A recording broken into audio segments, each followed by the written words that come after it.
Hello students, today we are going to begin with the new poem from Unit 2, 2.3 Somebody's Mother. Before to do the actual poem, let's complete some warming up activities. Let's see what is the warming up activity given. Read the following proverb that has a biblical reference. Biblical means what here? Bible. Okay, related with the Bible.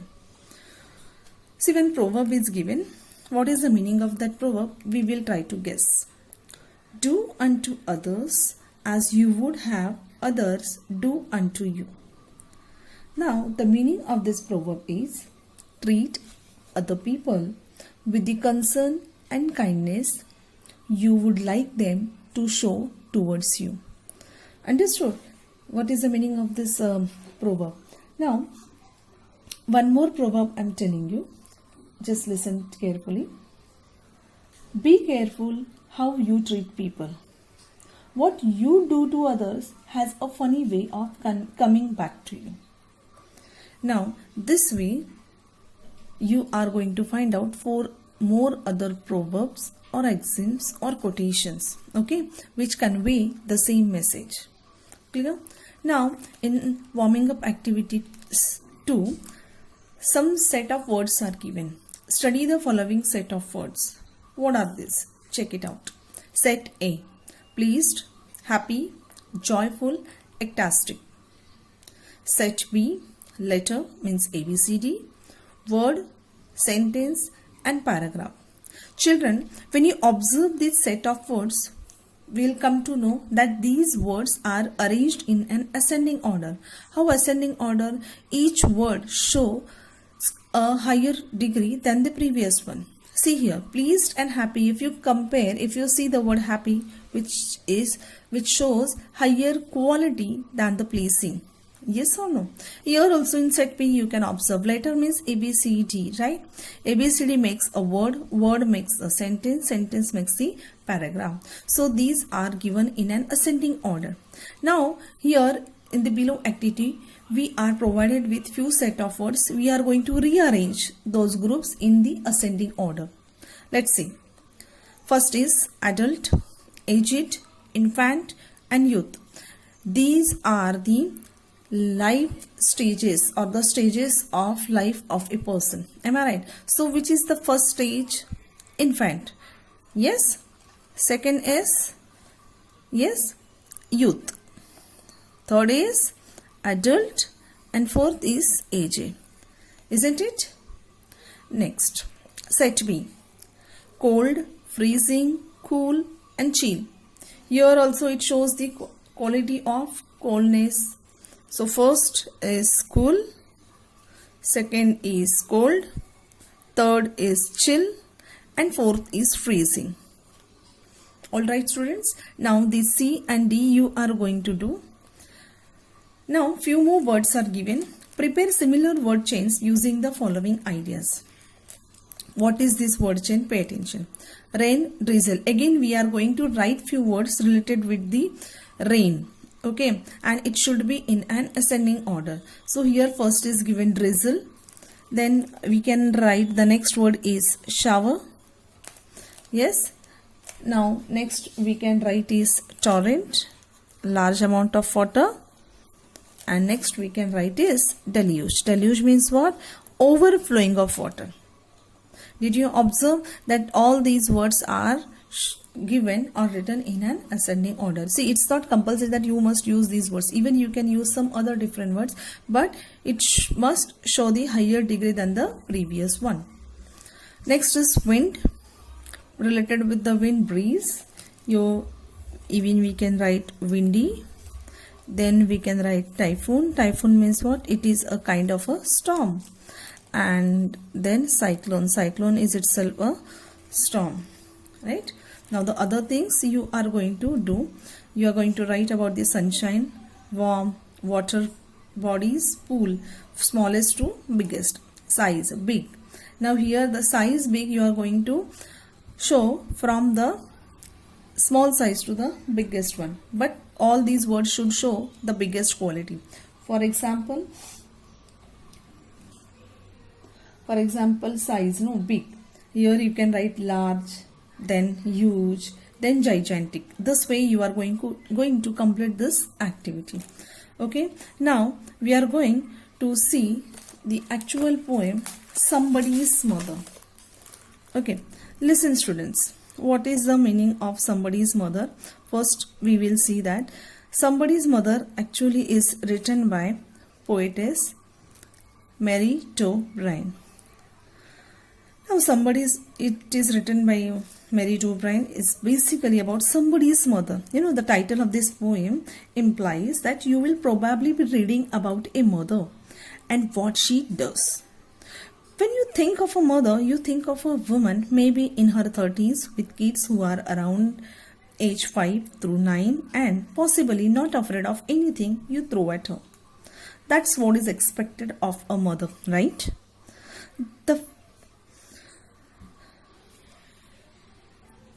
Now let's see what exactly poem is about. The poem Somebody's Mother, written by famous poetess Mary To Bryan, in which poetess beautifully described the situation in which a mother goes. She also described about helps that others do. Sometimes help comes from the unknown person. This is what really in the poem about physical condition of a mother, which maybe look like a aged woman. The poetess shows some sorrow in the poem along with the joyful. It's about inspiring other in helping other. Here, the poetess tells us that we should help those who are in need because kindness is a virtue, a good quality. It multiplies and comes to us in one or the other way. Alright students, now we are going to recite the poem. All of you please pay attention on the rhythm and the tone of the poem. The woman was old and ragged and grey, and bent with the chill of a winter's day. The streets were white with a recent snow, and the woman's feet with age were slow. At the crowded crossing she waited long, jostled aside by the careless throng of human beings who passed her by, unheeding the glance of her anxious eye. Down the street with the laughter and shout, glad in the freedom of school let out, came happy boys like a flock of sheep, hailing the snow piled white and deep. Past the woman so old and grey, hastened the children on their way. None offered a helping hand to her, so weak and timid, afraid to stir, lest the carriage wheels or the horse's feet should trample her down in the slippery street. At last came of the merry troop, the gayest boy of all the group. He paused beside her and whispered low, "I'll help you across if you wish to go." Her aged hand on his strong young arm she placed, and so, without hurt or harm, he guided the trembling feet along, proud that his own were young and strong. Then back again to his friends he went, his young heart happy and well content. Turn the page.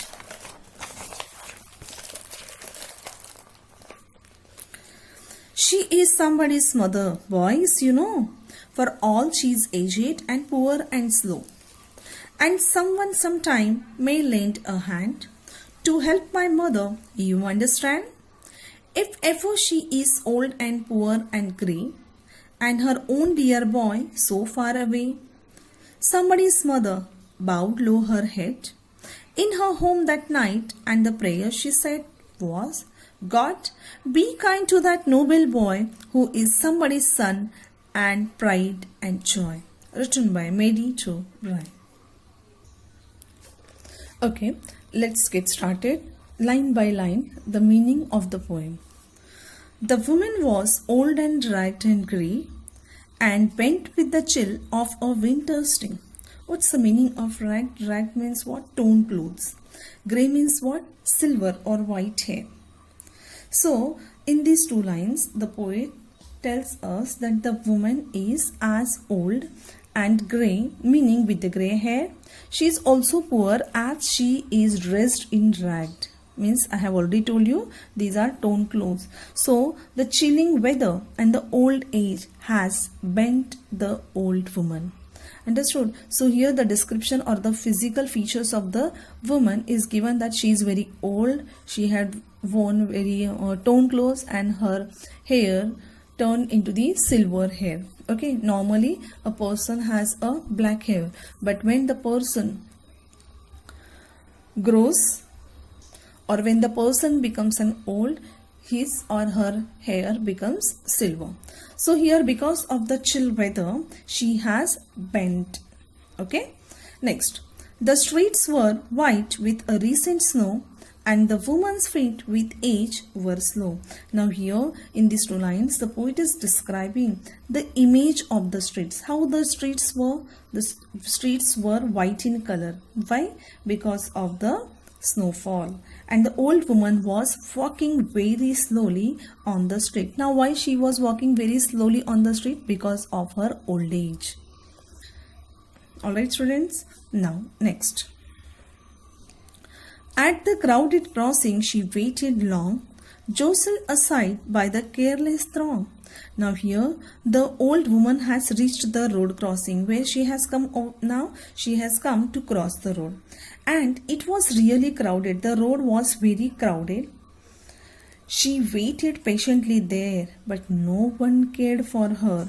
They just jostled aside. Jostled means what here? They pushed. She was pushed by the careless throng. Throng means what here? The people, the careless crowd. So this line shows that the lack of empathy people have for the others, as they did not care for the poor and old lady.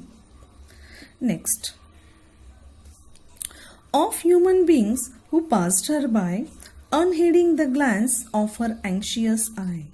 Now in these two lines, the poet is trying to express the cold-heartedness of the people who cannot heed. Unheed means what? Avoid, they neglect, okay? Or who cannot understand. Understood? So the cold-heartedness of the people who cannot heed or understand the little need of the woman who wants some help to cross the road. What was the need of the woman? She wanted to cross the road. People here, she says, lack compassion, meaning understanding. They have very less understanding, little understanding, as they are unable to read the woman's anxious eye. Anxious eye means what here? The nervousness in her eyes. So people are really very careless, and what they were doing? They were neglecting her. They were neglecting the need of the woman, what she wants. Next. Down the street, with laughter and shout, glad in the freedom of school let out. Now here the poetess Merit O'Brien is bringing a shift in the scene. What was the shift in the scene? Where she is describing how the street is filled with school students. Okay, and you can see here the school students were laughing and shouting, and they are very happy. Why they were happy? They were happy because the school has ended for the day. I'm sure you people are also waiting for the last lecture to finish, no? So that you can go home. Yes? So same way the boys of the school boys also in this poem showed that they were very glad. They were laughing because of the school day has ended for that particular day. Came happy boys like a flock of sheep, hailing the snow piled white and deep. Now here the poetess tells us that the boys who were very cheerful, we have seen that they were very happy, they were very cheerful and full of life. They are compared to a flock of sheep. Why they were compared to the flock of sheep? As the boys have come on the street all together like sheep and are hailing. Hailing means what? Welcoming the snow which has piled up on the white street. Got it? Okay. Past the woman so old and grey, hastened the children on their way. Now here in these lines also the poetess describe how the happy boys too in their joyous mood are unable to notice the old woman and her need. Even they did not notice that the woman wanted some help. Okay, so they hastened means what? They hurried on their way back home, as they were very hurry to go home. And that's why these school children also did not notice the need of the old woman, or she wanted the help to cross the road. Next, none offered a helping hand to her, so weak and timid, afraid to stir. Now here the poetess Mary O'Brien is trying to describe unconcerned attitude of the people when no one offered help to the old woman. She was really scared to move. Why?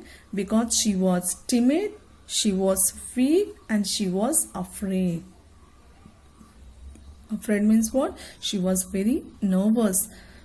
Okay, and stir means what? She cannot move, or she was moving very slowly and slightly, move slightly, meaning of stir. Next, lest the carriage wheels or the horse's feet should trample her down in the slippery street. And as the woman was very nervous, she was afraid. Why she was afraid? Because lest the carriage wheels or the horses, lest means what? She had a fear in her mind. What was the fear in her mind? That she might get trampled. Trampled means what? Here, crushed down. Okay, she might get trampled or stamped over by a horse cart in the street. This is the fear in her mind, and that's why. And the road was, or the street was, slippery also due to the recent snow. So all these types of fearness was there in her mind, and that's why she couldn't cross the road. At last came out of the merry troop the gayest boy of all the group. And in these lines the poetess changes the tone of the poem from sadness to inspiring, when finally a young boy, gayest means what? A happiest boy, okay, who is the gayest or happiest child of the group, comes out and approaches the old woman. Approaches the old woman means what? He wanted to help the old woman.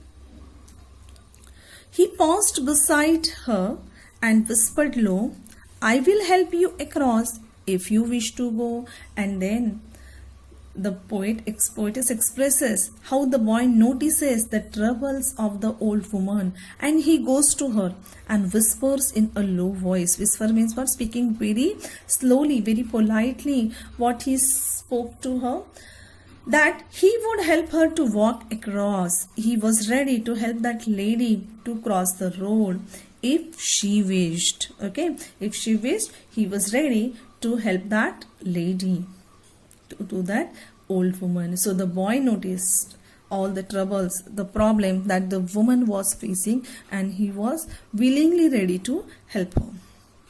Next answer. Her aged hand on his strong young arm she placed, and so without hurt or harm he guided the trembling feet along. And here in these lines, the scene where the young boy is guiding the old woman, she is placing her aged hand. Her aged hand means what? Your hand which is weak because of her age, on the strong young arm of the boy, who without any hurt or harm takes her across, helps her to cross the road. Next, proud that his own were young and strong, then back again to his friends he went, his young heart happy and well content. See students, helping others is a feeling which gives us proud feeling. So same way the boy also felt very proud to himself that he helped the woman who was unknown to him. Yes or no? So here the Mary O'Brien describes the emotions of the young boy who feels proud and happy to have helped someone. The boy is proud that he is young and strong to help the old woman, and is equally happy at his heart and satisfied, meaning what? Content at doing some good deed. Even the same feeling come in everyone's minds. Yes, that we have done something good. Turn the page.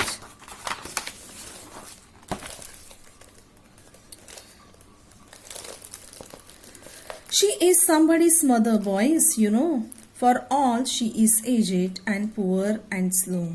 Now here the poet describes how the young boy justifies his act of kindness to his friend. When he says that though he doesn't know the old woman, but helped her as she would be somebody's mother, and she needed his help because she was poor and slow. Why she was slow? Slow because of her old age. And someone sometime may lend a hand to help my mother, you understand? If ever she is old and poor and grey, and her own dear boy so far away. In this line, the poetess describes the far-sighted attitude of the young boy who tells his friends that someone would help his own mother when she would be in a similar situation, and he himself might not be near her for the help when she may too seek somebody's help. Okay, so this is very important that we must help the others, okay, though they are familiar to you or unfamiliar to you. So here the poet is expressing that we all may need the help of each other at different types of life, and so should always be considerate and kind to the others. All right, students. Okay, next. Somebody's mother bowed low her head in her home that night, and the prayer she said was, God be kind to that noble boy who is somebody's son and pride and joy. Now in this stanza, the poetess expresses how the old woman expressed her gratitude. Gratitude means what? Thankfulness towards the gesture of that young boy. She bowed low her head and prayed to the God to be kind to the young boy as he was the kindest of all. Why he was the kindest of all? Because no one helped her. In fact, the people jostled her, pushed aside her, they neglected her. But this boy is very kind and kindest of all, and his parents would be filled with pride and joy to have such a wonderful son. Okay, so this is what? Somebody's mother. Now let's do the figures of speech of the poem. Let's see the first sentence. The woman was old and ragged and grey. Now here we have two figures of speech. First is repetition. The word and is repeated for better poetic effect. And the second one is tautology, as the word old and grey shows similar meaning. Yes or no? Old and grey words tells us that the woman has become old. Yes? Next. The white with the recent snow means what? Here we have alliteration. Sound S is repeated for better poetic effect. And the women's feet with age were slow. Now here we have inversion. The words are not arranged in the correct prose order. The correct order is and the women's feet were slow with age. Understood? And the women's feet were slow with age. This is the correct order of the sentence. Next. Unheeding the glance of her anxious eye. Now here we have figures of speech is called transferred epithet. The epithet, the anxiousness, okay, which is transferred from the old woman to her eyes. Okay. Next. Came happy boys like a flock of sheep. Here we have figures of speech is called simile. Why simile? Because boys or happy boys are directly compared with the flock of sheep by using the word like. Next. Past the woman so old and grey. Here we have tautology because again the word old and grey shows the similar activity, yes, or shows the similar qualities, similar meaning you can say. Next is none offered a helping hand to her. Here we have alliteration as sound H is repeated. Next, So weak and timid and afraid to stir. Again, timid and afraid. Sorry, meaning. Though, so we have tautology. The next is she placed. Here we have inversion. Now why inversion again? Because here also the arrangement of the word is not in correct prose order. So what is the correct order is she placed her aged hand on his strong young arm. Okay, next is then back again to his friends he went. Here also an inversion. The arrangement of the word is not in correct order. So what is the correct order? Then he went back to his friends. Next, his young heart, happy and well contained. Here we have a new figure of speech is called synonym. Synonym means what? Here the heart, the part of the body, is used to refer to the boy that he is happy. Yes, as a whole. That's why here we have synonym. Next is she is somebody's mother. Boys, you know. Now here also inversion. The correct order of the sentence is you know boys, she is somebody's mother. Next, and someone, sometime, may lend a hand. The repetition of the word some is given. That's why here we have repetition. Next is in her home that night, and the prayer she said was inversion. The correct order of the sentence is yes, and that night. Yes, and that night she said the prayer in her home. Okay, so these all figures of speech. I will give you all these figures of speech, meaning of this poem and the notes related with it through the WhatsApp. Let's see the meanings of this poem. See, these are the meanings. You can just take a screenshot of it. That would be better if you want. Yes, is it possible? Yeah, I'm sure. So these are the meanings of this poem. You can just go through it. Even I will send you the same pic on the WhatsApp. So here we have finished the poem. Now what we have learned from this poem? Yes, we have learned from this poem is that we must help the others when they are in a need. We should always try to help the people in need. Why? Because you never know when your old mother or you yourself will need help. So this poem tells us that though the mother or though the lady was not the boy's mother, she was somebody's mother, but then also the boy helped her. Okay, students, I'm sure you have all understood the poem. Okay, so thank you so much. Bye bye, students. Take